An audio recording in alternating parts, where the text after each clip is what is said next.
Hello friends, हर हर महादेव। कैसे आप सब लोग। तो आज हम निकल रहे हैं उज्जैन के लिए और ओमकारेश्वर के लिए। ओमकारेश्वर के लिए वक्त मिलेगा तो ठीक है, क्योंकि रात को हम निकल चुके हैं उज्जैन के लिए। हमें भी नहीं पता था कि हम उज्जैन के दर्शन जाएंगे, महाकाल हमको बुलाएंगे 2026 में, क्योंकि सडनली हमारा प्लान हुआ।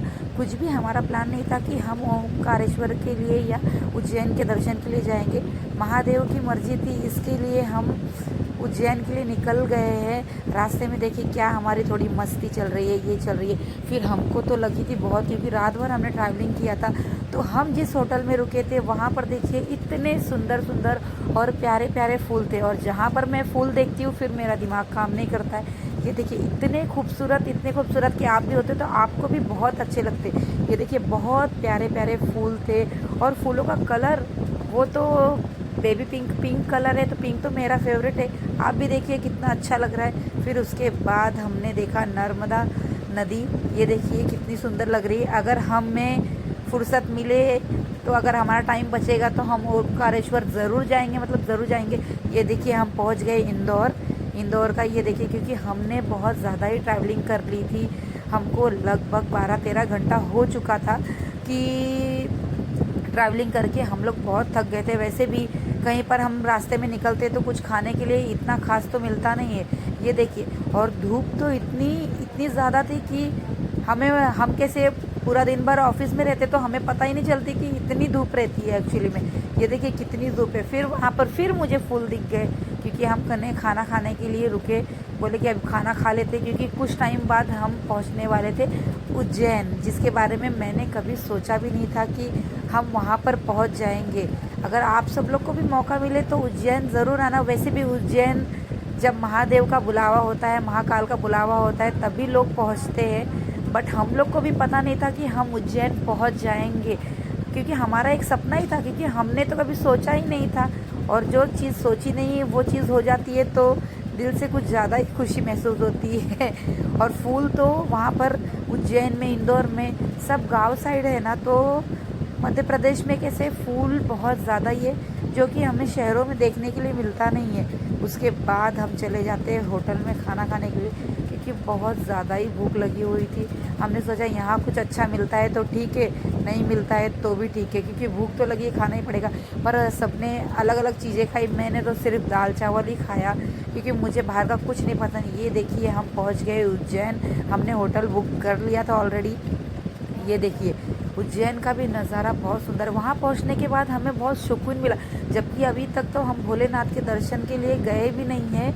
बट हम जब होटल पहुँचे तो हम बहुत ज़्यादा मतलब रिलैक्स हो चुके थे।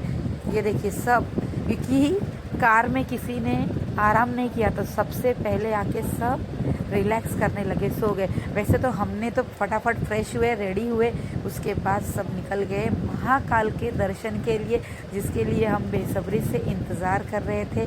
ये देखिए हम तो बहुत अच्छे, सब अलग अलग तरीके से तैयार हुए थे। सब बोल रहे थे कि मैं अच्छा दिख रहा हूँ, मैं अच्छा दिख रहा हूँ, यही चल रहे हैं। अब धीरे धीरे रास्ते में महाकाल के दर्शन के लिए, क्योंकि वहाँ के बारे में हमें कुछ आइडिया नहीं था, हम फर्स्ट टाइम गए थे। कहाँ से हमें नंबर लगाना था, कहाँ से हमें जाना था, ये सारी चीज़ों का हमको बिल्कुल नॉलेज नहीं था। क्योंकि नॉलेज ना होने की वजह से थोड़ी चीज़ें गड़बड़ हो गई थी, क्योंकि सही तरीके से अगर हम दूसरे गेट से जाते तो वहाँ पर हर चीज़ें महाकाल के रूटीन में जल्दी आ जाती। और महाकाल का ये नज़ारा देखिए, जब हमने अंदर एंट्री किया, वहाँ पर उज्जैन में हर चीज़ें बहुत ही अच्छे से बनाई गई है, हर चीज़ें की कारीगरी। और मंदिर तो इतना नीट एंड क्लीन है कि जिसके बारे में मैं जितना बोलूँ उतना ही कम है। पूरा नीट एंड क्लीन। वहाँ पर आपको एक कचरा या कुछ किसी ने फेंका हुआ मिलेगा नहीं, इतना सुंदर है। मतलब महाकाल का दर्शन मिलने से पहले ही आप वहाँ पहुँच जाते हो ना, तो आपको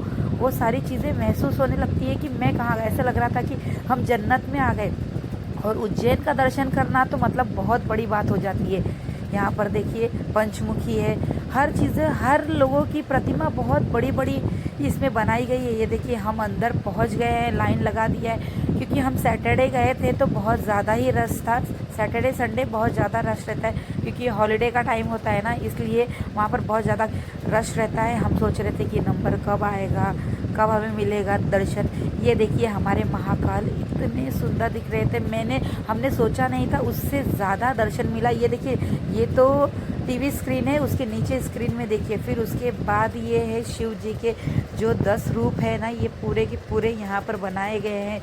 बहुत ही अच्छी कारीगरी से बनाई गई है। ये सब आप भी देख सकते हो। अगर आप लोग को मौका मिले तो मैं तो चाहती हूँ कि आप लोग उज्जैन ज़रूर जाइए मध्य प्रदेश घूमने के लिए। हमारा दर्शन तो बहुत अच्छा हुआ। फिर हम पहुँचे होटल में पहुँचने के बाद फिर वहाँ पर तो मुझे गुलाब दिख गए। रोजेस इतने सुंदर थे ना सारे रोजेस की पूछिए मत। खाना खा के हम निकल चुके हैं ओमकारेश्वर के लिए। ओमकारेश्वर के लिए हमने सोचा भी नहीं था, बट हमने सोचा कि क्यों नहीं हम जाए अगर हम यहाँ पर आए हैं। तो ये देखिए, हम पहुँच गए हैं ओमकारेश्वर के लिए। हमने एंट्री कर ली है। रात के बज रहे हैं 3। ये पूरा व्यू ओमकारेश्वर पहुंचने के बाद हमें बहुत ज़्यादा ही सुकून महसूस हो गया। वहाँ का क्लाइमेट वगैरह। ये है सेतु पुल, पहुंच गए हैं। ये पुल से हमने जो नर्मदा नदी को देखा, इतनी शांत इतनी सुंदर दिख रही थी। पुल से तो हमें कुछ इतना अच्छा नज़ारा नहीं मिला। हमने सोचा नहीं था कि इतनी सुंदर होगी नीचे भी। ये देखिए, अब हम जा रहे हैं नर्मदा नदी का दर्शन करने के लिए। पहले जाएंगे हम घाट पे जाने के बाद हम खुद को पवित्र करेंगे। ये देखिए, घाट पे जा रहे हैं। घाट पे भी पूरा अंधेरा, लेकिन ओमकारेश्वर बिल्कुल बनारस हमारा कैसा है, सेम बिल्कुल वैसा ही है ओमकारेश्वर। हम तो रात में गए थे, अगर दिन में गए होते तो फिर हमें आने की इच्छा नहीं होती। ये देखिए, ओमकारेश्वर मंदिर कितना प्यारा और कितना सुंदर। घाट बहुत ही शांत और बहुत ही अच्छा और बहुत ही। ये नर्मदा नदी का दर्शन करके मुझे लगा नहीं था कि उनका दर्शन मैं इतने अच्छे से कर लूँगी, बट उनका दर्शन करने के बाद मन को जो सुकून मिला वो आपको मैं बता नहीं सकती। वहाँ पर कुछ लोग नहा रहे थे, फिर उसके बाद हम पानी में उतरे। हम नर्मदा नदी की शांति वगैरह देख रहे थे। ये देखिए ना, आप सब लोग भी देख सकते हैं। ओमकारेश्वर बहुत ज़्यादा सुंदर है, क्योंकि जो बनारस है ना, सेम वैसा ही ओमकारेश्वर ही दिखता है। मैं तो फर्स्ट टाइम गई थी, मुझे तो पता ही नहीं है, लेकिन बनारस की जो फीलिंग आती है वो ओमकारेश्वर में आपको ज़रूर मिलेगी। अगर आप बनारस नहीं जा सकते तो ओमकारेश्वर शिवलिंग का दर्शन करने के लिए आप ज़रूर जाइए, क्योंकि वहाँ पर आपको जो सुकून मिलेगा। फिर आप मुझे कमेंट में करके बताना। फिर मैंने नर्मदा नदी का 5 बार जल अर्पण किया उनको, कि अच्छे से सब चीज़ें, क्योंकि हम खुद शुद्ध हुए, क्योंकि हम नहा तो नहीं सकते थे, क्योंकि हमने बहुत ज़्यादा ही ट्रैवलिंग की थी। इसलिए हमने पानी से हाथ पैर धोया, पानी पिया और उनकी प्रार्थना की। जो भी भूल चूक हुई रहेगी वो हमें क्षमा कर देना, क्योंकि हम काफ़ी रात को 3 बजे, तो हमने सोचा कि हम स्टे नहीं करते। अगर स्टे करेंगे तो बहुत ज़्यादा ही हमको लेट हो जाएगा। फिर उसके बाद मेरी बहन ने भी धोया। नर्मदा नदी का पानी बहुत नीट एंड क्लीन है। लेकिन आप उतरते वक्त खुद ध्यान दो, नहीं तो पैर फिसल जाएगा तो फिर प्रॉब्लम हो सकती है। अब हम जा रहे हैं घाट पे, सब चीज़ें महसूस करते हुए जा रहे हैं कि फ़र्स्ट टाइम चीज़ों को फील करना, क्योंकि हम जो चीज़ें नहीं सोचते वो चीज़ें होती है, तो बहुत ज़्यादा ही हमें एक्साइटेड होती है हर चीज़ की। पर मुझे मौका मिलेगा तो मैं ओमकारेश्वर उज्जैन ज़रूर जाऊंगी, क्योंकि हमने रात में सब चीज़ें की है ना, तो जो फील मुझे दिन वाली चाहिए थी वो नहीं, क्योंकि ये पूरा घाट था जो बनारस की फीलिंग दिलाती है। बनारस में हमें हर टाइम जाने के लिए तो नहीं मिल सकता, लेकिन उज्जैन और ओमकारेश्वर ज़रूर जा सकते हैं। ये देखिए, इतनी भीड़ तो नहीं थी एक्चुअली में। ये पूरे लाइन से रो बनाए गए हैं कि हमें कैसे ऊपर जाना है ओमकारेश्वर के दर्शन के लिए। धीरे धीरे दौड़ते दौड़ते, कोई धीरे चल रहा है, कोई फटाफट चल रहा है। हम लोगों ने, पर वहाँ पर ना आपको फूल मालाएं ना जल कुछ अर्पण करने देते नहीं है एक्चुअली। हमने सोचा कि हमें ये सब मौका मिलेगा, पर वहाँ पर कुछ भी चढ़ाने नहीं देते, तो आप चढ़ावा ना लेके दान पेटी में अगर आपको डालना है तो ठीक है। ये देखिए, मंदिर की प्रतिमा, हर एक नक्शागिरी वहाँ पर बहुत अच्छी तरह से की गई है। हमने तो जो हाथ लगा के देखा। ये हमारे नंदी भगवान कितने प्यारे लग रहे।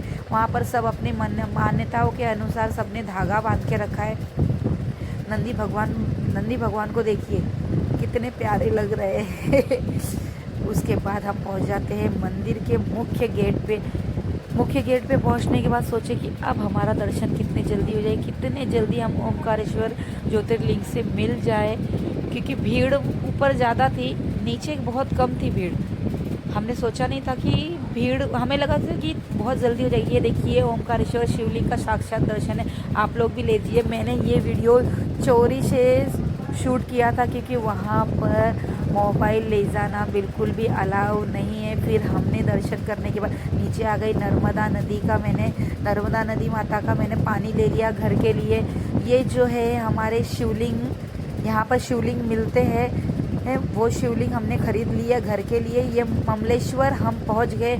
ओमकारेश्वर का अगर आपको दर्शन करना है तो ममलेश्वर का दर्शन करना आपको कंपलसरी है, तो ही आपका एक ज्योतिर्लिंग होगा। ये चीज़ें सबको पता नहीं है, हमें भी पता नहीं थी, लेकिन वहाँ के लोगों ने बोला कि आपने ओमकारेश्वर का दर्शन किया है तो आपको ममलेश्वर का दर्शन करना अनिवार्य है, उसके बाद ही आपका एक शिवलिंग पूरा कंप्लीट होगा। तो हम पहुँच गए हैं, रात का समय था। एक्चुअली हम यहाँ पर 5:30 बजे पहुँच गए थे, हमें लगा था दर्शन होगा नहीं, लेकिन यहाँ पर आप फूल माला, जल सब कुछ ले सकते हैं। यहाँ पर आपको चढ़ावा अच्छे से चढ़ाने के लिए मिल सकता है। हम पहुँच गए, ये देखिए ममलेश्वर शिवलिंग, आप लोग भी साक्षात दर्शन कर दिए। यहाँ पर भी मैंने चोरी से ही शूट किया था, इसलिए भगवान मुझे माफ़ करना। मैं सोची कि क्यों ना क्यों आप लोग भी शूट कर लिए, आप लोग भी देख लीजिए।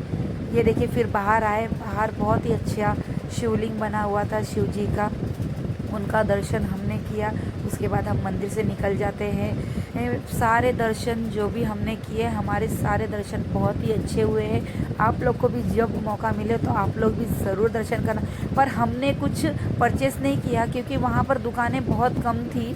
उसके बाद हम निकल जाते हैं रिटर्न घर के लिए। घर के निकलने के बाद तो भूख तो सबको लगती है। ये देखिए हमने खाना खा लिया। वहाँ पर ये देखिए कुआं बना हुआ था, फुल गांव वाली फीलिंग थी। वहाँ का फूड तो हमें बहुत कम अच्छा लगा, ज़्यादा नहीं अच्छा लगा, पर भूख लगी है पेट में तो कुछ ना कुछ तो हमको खाना ही पड़ता है। फिर वहाँ पर मैंने देखा इमली, फिर ये इमली का पेड़ देखा तो वो उनको पूछा होटल वाले को, क्या हम इमली का पेड़, इमली तोड़ सकते हैं? तो उन्हें बोला ये बिल्कुल, ये मेरा ही पेड़ है, आप जा सकते हैं। तो देखिए हम आ गए हैं खेतों में। खेतों की वाइब्स जो हमको मिलती है ना, वो बहुत अच्छी मिलती है। ऐसी वाइब्स हमें शहरों में नहीं मिलती है। मैं तो चाह रही थी कि वहाँ पर मैं रुक जाऊँ, पर फैमिली के साथ जाने के बाद घाई करने लगते हैं। खेतों में आके बहुत ही ज़्यादा अच्छा लग रहा था। हमने वहाँ पर इमली तोड़ी, वो शूट मैं नहीं कर पाई क्योंकि फ़ोन मैंने बाहर अपने कार में रखा था, इसके लिए। फिर हम निकल जाते हैं घर के लिए निकले। हमको लगा कि हम बहुत जल्दी ही पहुंच जाएंगे, बट हम बहुत जल्दी नहीं पहुंचे। हमको लगा कि कुछ 5 बजे तक पहुंच जाएंगे, लेकिन हमको रात के 11:30 बज गए क्योंकि हम यहाँ पर रुकते वहाँ पर रुकते।